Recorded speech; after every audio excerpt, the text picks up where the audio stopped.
Hey gang, welcome back to another weekly chat. I didn't realize until it was too late last week that we didn't do one. I don't know how I know how, because my brain is the equivalent of mashed potatoes. It just doesn't, it just sits there. That's it. So I forget a lot of things. So anyway, go ahead and do it this week, I guess. And this chat came from the brain of one Mr. Ian, and it's a really good one. I'm going to add something to it just because it was something I had thought about for last week. But the question is, do films need to be historically accurate for you? And I'm going to throw in a little bit of, do they need to, how do I put this? Do they really need to be as good as the book that they're about? How about that? Historically accurate, to me, is, it's yes and no for me. And I think it's kind of pick and choose. If I really want to know something about something, an event that this film is based on, I'd like to know some facts. But at the same time, I want a good story as well. So a lot of things that happened in history, not just, whatever, any history of anything, a film will have to make it sound like it's so much more, because a lot of things in history that happened that may be so important it's not even funny. It's one of the most important things that ever happened in history. May be a boring story. This happened, and hell yeah, look what it gave us now, and that's great. But the story of how it got there is like, really? Take the story, a recent movie, The Revenant. All right? Kick-ass. Great movie. Fucking amazing. Go online and read about the events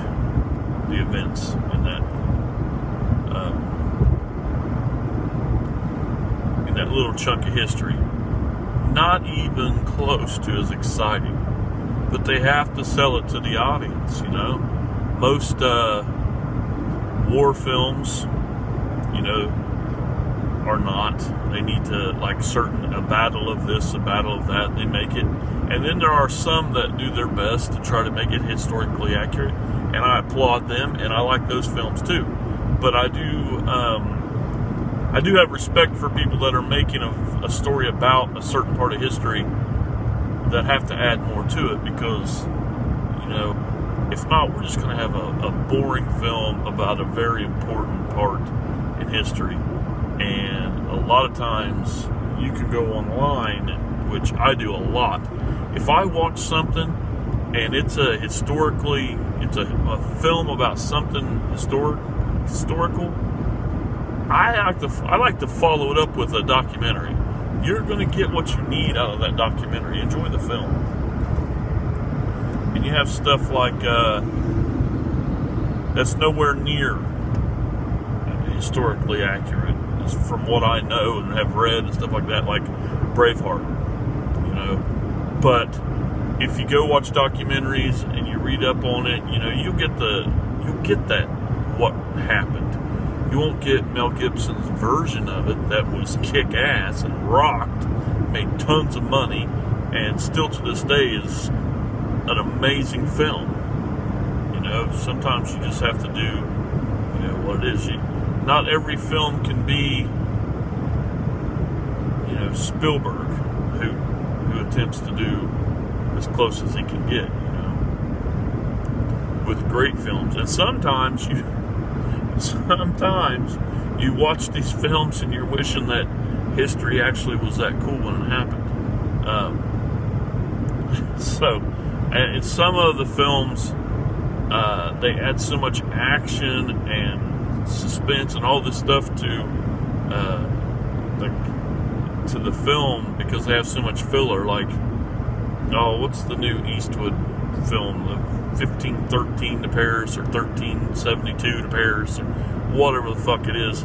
I mean, basically, that film is about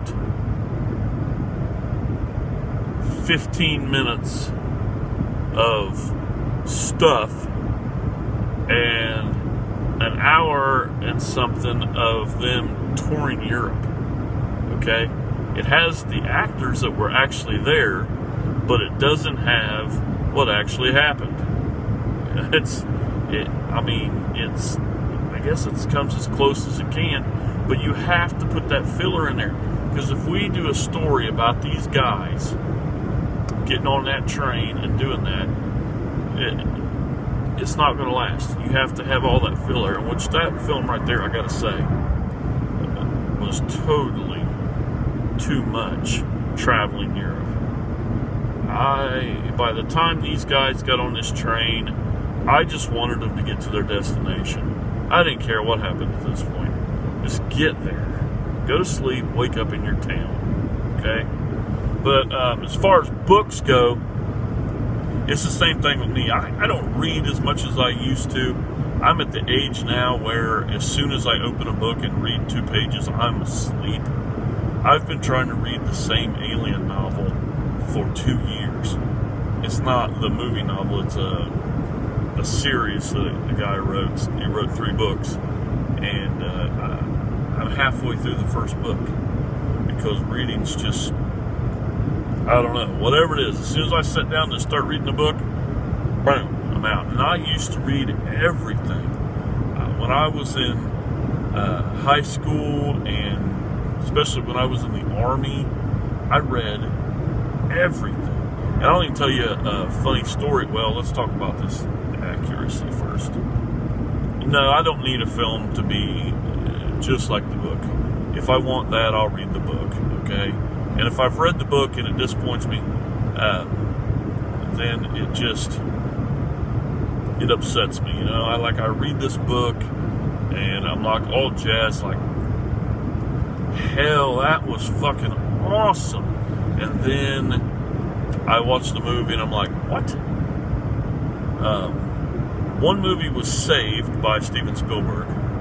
Jurassic Park is one of my favorite novels of all time. Favorite fiction of all time. Such a great book. I've read that book at least 10 times. Now, the movie comes out, and I absolutely love the movie. But there's so much stuff left out and changed, it's not even funny. But I like both of them, so it's okay. The one that I got so pissed off about was Congo. Now, I have a funny story about Congo. When I went to basic training, and I got on the airplane, well, while I was in the airport on this long-ass fucking delay or something, I bought a copy of Congo by Michael Crichton, who also wrote Jurassic Park. So I thought, well, this might be pretty good. And I got about 6 chapters into it by the time I got to basic training. And when I got to basic training, they go through your stuff. And they came to my book and they said, "What's this, soldier?" I thought, at this point in my life, I don't handle stupid very well. I'm a real motherfucking asshole at this point in my life. And I'm like, "A book?" He goes, "Oh, is that so?" And he throws my book away in the garbage. He said, "The only book in this place is the Bible." Actually, he said, and excuse me for any Christian friends that I have or anybody that is religious and this will offend, because I am not religious whatsoever, and I always try to keep my beliefs to myself because it's no big deal. So he says, only motherfucking book in here is the Bible. So I don't know if that's Christian policy to talk like that about whatever, but anyway, luckily I had a Bible. I was allowed to keep that. It was a really nice Bible. It zipped up. My aunt and uncle had given it to me before I left for basic training. Now, have I read the Bible? Yes. What my thoughts on it? No, we're not going there. Anyway, I wrote my mother a letter and said, listen, I'm at basic training. This fucktard threw my book away, and I need you to go to the store and buy the novel Congo, and every time you write me a letter, once a week, twice a week, or whatever, even if you don't write me, just send me 1 or 2 chapters of this book. I'm reading this fucking book, I'm telling you. So I would get a letter, and it would be, sometimes there would be a letter, sometimes there would not be a letter. There would just be chapters, 2, 3, maybe 4 chapters, depending on how long they were. And I would open my letter, and I would go, and at nighttime, I'd go down under my blanket, pull my flashlight out, and read Congo. Well, the only book we're allowed to have in basic training is the Bible, so I didn't break that rule. Before I could read the pages, or if I was in the middle of reading them, I hid them in my Bible with my nice zip-up cover. Not desecrating anything. I didn't rip any pages out or anything like that. I just simply put my pages in there because I knew most likely they would not go through my Bible, which is not the case in prison. I go through Bibles a lot because not only do people hide stuff in Bibles, people also smoke out of the pages of the Bibles. It's a very good burning paper. So it's very common to have people smoke out of the Bible. We've never had that where I work, but it is a very common thing in prison. So anyway, I got through with my book. So that's the story there.